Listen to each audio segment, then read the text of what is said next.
tahun 2003 tentang Mahkamah Konstitusi, Lembaran Negara Republik Indonesia tahun 2020 nomor 216, tambahan Lembaran Negara Republik Indonesia nomor 6554, selanjutnya disebut Undang-Undang MK. Dan pasal 29 ayat 1 huruf D Undang-Undang nomor 48 tahun 2009 tentang kekuasaan kehakiman, lembaran negara dan seterusnya dianggap dibacakan. Artinya, semua pengaturan tersebut merupakan delegasi dari norma konstitusi in casu pasal 24C ayat 1 Undang-Undang Dasar 1945. Dari ketiga undang-undang di atas, Undang-Undang MK dan Undang-Undang Kekuasaan Kehakiman menggunakan frasa memutus perselisihan tentang hasil pemilihan umum, sebagaimana frasa yang termaktub dalam pasal 24C ayat 1 Undang-Undang Dasar 1945. Sementara itu, Undang-Undang Pemilu in casu dalam pemilu presiden dan wakil presiden menggunakan frasa hasil penghitungan suara yang memengaruhi penentuan terpilihnya pasangan calon.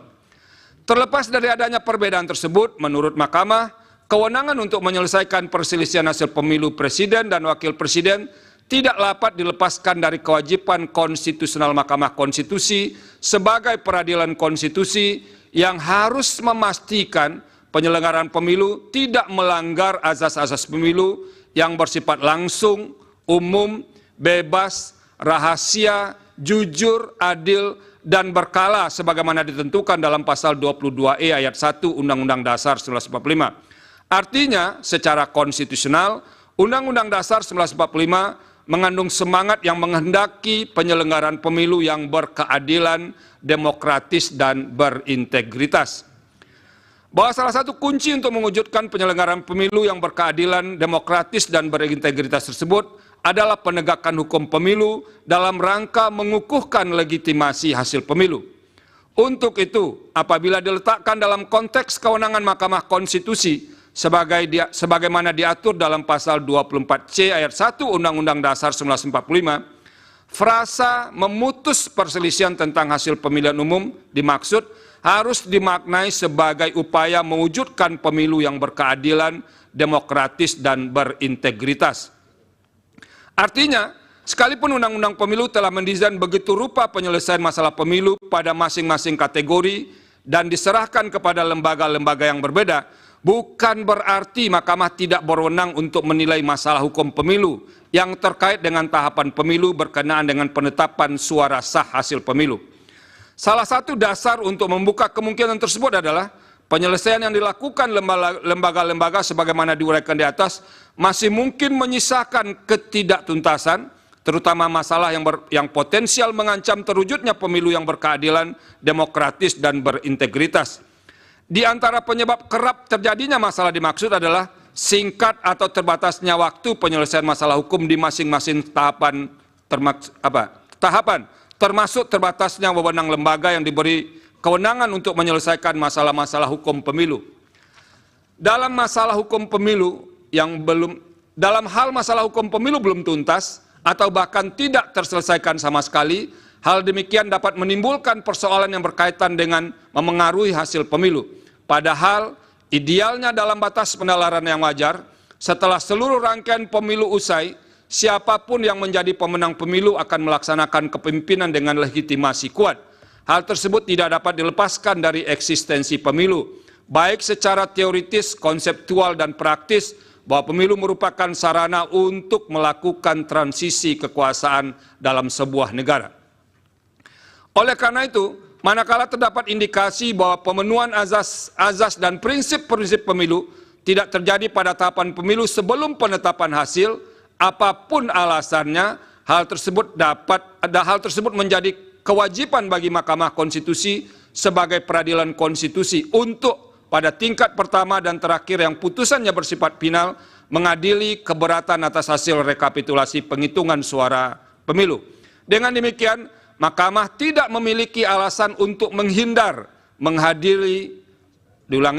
Dengan demikian, Mahkamah tidak memiliki alasan untuk menghindar mengadili masalah hukum pemilu yang berkaitan dengan tahapan pemilu berkenaan dengan penetapan suara sah hasil pemilu, sepanjang hal demikian memang terkait dan berpengaruh terhadap hasil perolehan suara peserta pemilu.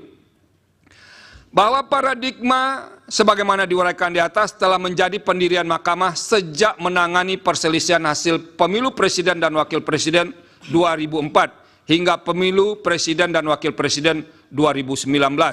Misalnya, dalam putusan Mahkamah Konstitusi nomor 01 PHPU strip pres strip 16 Romawi strip 2019 yang diucapkan dalam sidang pleno terbuka untuk umum pada tanggal 26 Juni 2019 berkenaan dengan paradigma dimaksud pada paragraf pada halaman 1813 sampai 1815 paragraf 3.11 putusan aku Mahkamah antara lain mempertimbangkan sebagai berikut dan seterusnya dianggap diucapkan.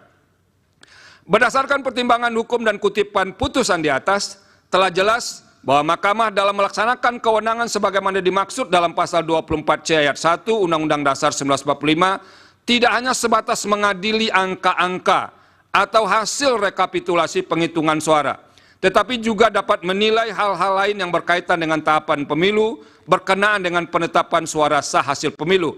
Namun demikian, terlepas dari pendirian di atas, Mahkamah perlu menegaskan sebagai lembaga yang memiliki kewenangan konstitusional untuk memutus perselisihan tentang hasil pemilihan umum sebagaimana termaktub dalam pasal 24C ayat 1 Undang-Undang Dasar 1945 sebenarnya tidak tepat dan tidak pada tempatnya apabila Mahkamah dijadikan tumpuan untuk menyelesaikan semua masalah yang terjadi selama penyelenggaraan tahapan pemilu.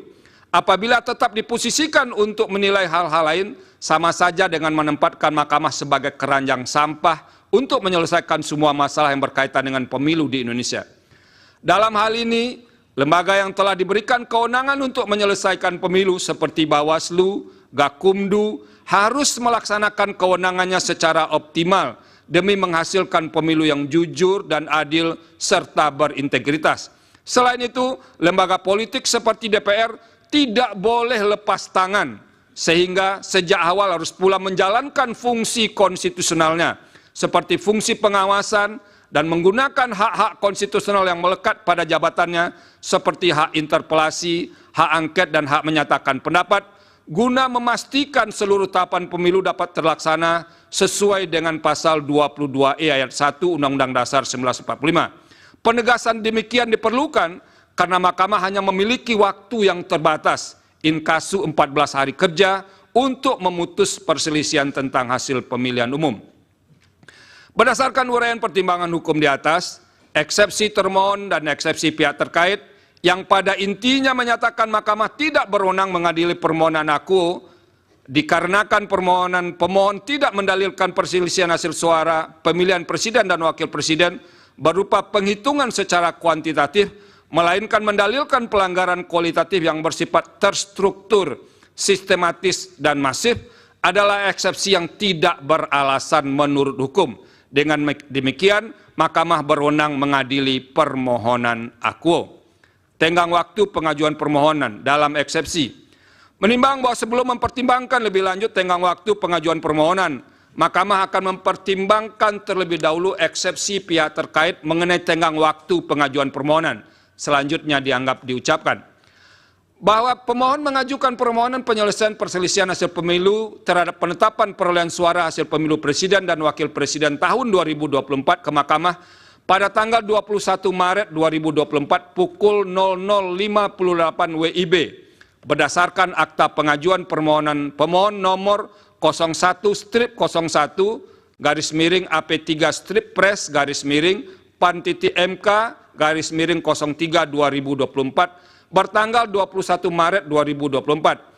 Dengan demikian, permohonan pemohon diajukan masih dalam tenggang waktu sebagaimana ditentukan pasal 74 ayat 3 Undang-Undang MK, pasal 475 ayat 1 Undang-Undang Pemilu, dan pasal 7 ayat 2 PMK 4 2023 sebagaimana telah diubah dengan PMK 2 2024. Berdasarkan pertimbangan hukum di atas, eksepsi pihak terkait mengenai pengajuan permohonan pemohon telah melewati tenggang waktu adalah tidak beralasan menurut hukum. Dengan demikian, permohonan pemohon masih dalam tenggang waktu. Kedudukan hukum pemohon dalam eksepsi. Menimbang bahwa sebelum mempertimbangkan lebih lanjut kedudukan hukum pemohon, Mahkamah akan mempertimbangkan terlebih dahulu eksepsi pihak terkait yang pada pokoknya menyatakan pemohon tidak memiliki kedudukan hukum untuk mengajukan permohonan akuo. Eksepsi tersebut selanjutnya dianggap diucapkan. Bahwa berdasarkan keputusan Komisi Pemilihan Umum nomor 1632 tahun 2023 tentang penetapan pasangan calon presiden, calon peserta pemilihan umum presiden dan wakil presiden tahun 2024 bertanggal 13 November 2023, dan keputusan Komisi Pemilihan Umum nomor 1644 tahun 2023 tentang penetapan nomor urut pasangan calon peserta pemilihan umum presiden dan wakil presiden tahun 2024 bertanggal 4 November 2023. Pemohon adalah pasangan calon presiden dan wakil presiden peserta pemilu presiden dan wakil presiden tahun 2024 dengan nomor urut 1. Berdasarkan pertimbangan hukum di atas, eksepsi pihak terkait mengenai kedudukan hukum pemohon adalah tidak beralasan menurut hukum. Dengan demikian, pemohon memiliki kedudukan hukum untuk mengajukan permohonan akuo. Menimbang bahwa oleh karena Mahkamah berwenang untuk mengadili permohonan akuo dan permohonan pemohon diajukan masih dalam tenggang waktu yang ditentukan pasal 74 ayat 3 Undang-Undang MK, pasal 475 ayat 1 Undang-Undang Pemilu, dan pasal 7 ayat 2 PMK 4 2023, sebagaimana telah diubah dengan PMK 2 2024, serta pemohon memiliki kedudukan hukum untuk mengajukan permohonan, selanjutnya Mahkamah akan mempertimbangkan eksepsi termohon mengenai pokok permohonan akuo. Dalam eksepsi, menimbang bahwa terhadap permohonan pemohon, termohon mengajukan eksepsi yang pada pokoknya menyatakan format permohonan tidak sesuai dengan pedoman penyusunan permohonan. Eksepsi demikian seterusnya dianggap diucapkan. Termohon juga mengajukan eksepsi pada pokoknya menyatakan dalil-dalil permohonan pemohon merupakan dalil yang tidak jelas dan kabur. Selanjutnya dianggap diucapkan.